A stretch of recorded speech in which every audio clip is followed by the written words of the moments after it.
Greetings everyone, Dan Scott, Bible Geek, back again with another example of why it's so important to have a good Bible translation, such as the Debar Bible translation.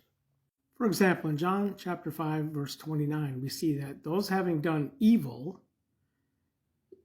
go unto resurrection of damnation.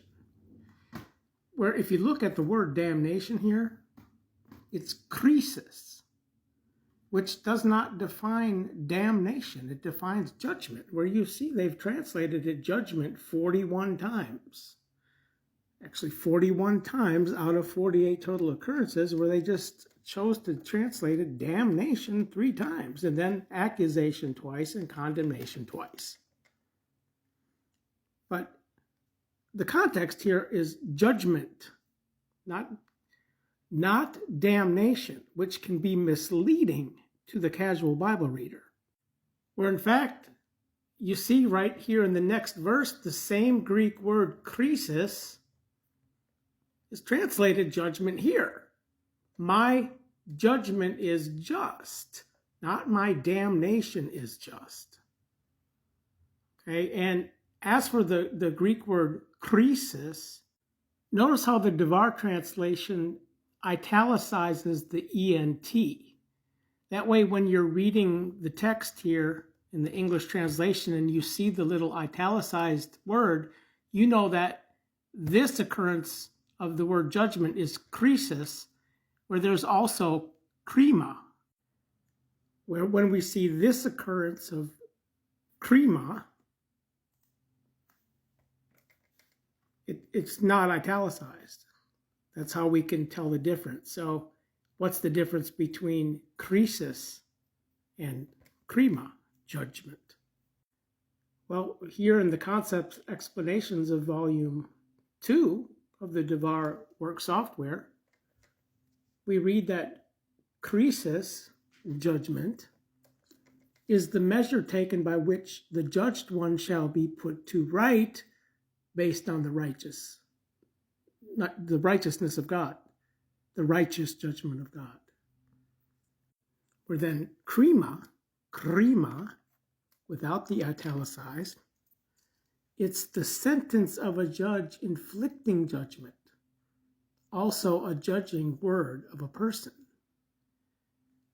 So we have to distinguish the context of these two different words in the word family of judgment, which is actually quite large. Where you can click on the word here and it gives you a word family reference, K58, where you open up the tab, word families, K58, boom. All of these words are in the word family, the Greek word family. And what's misleading about the word damnation is people always equate this with something that is forever and something that does not have a correction, which the purpose of judgment is always the setting and the restoring of right. Where again, krima defines measures taken by which the judged one shall be put to right.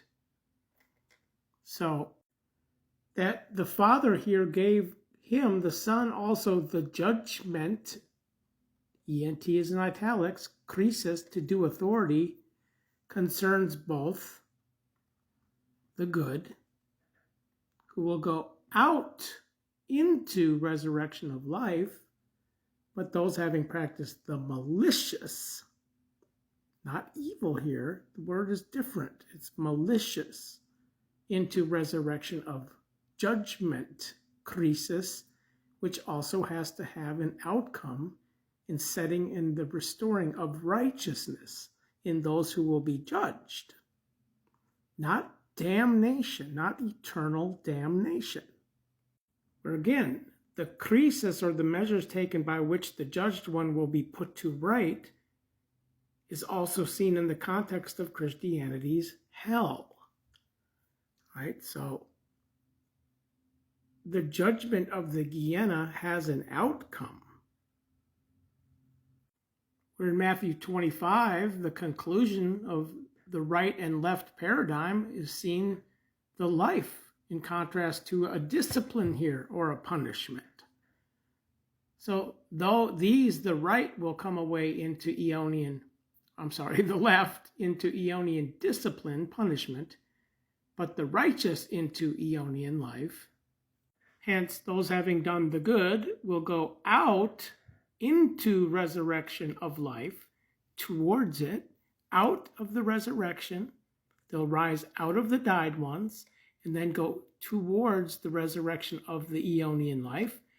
But those practicing the malicious, there is no out preposition here. It says into resurrection of crisis, where we get our English word crisis, which is the Gehenna of the fire, which has an outcome, according to the definition of crisis, which is not damnation. It's a discipline, it's a punishment.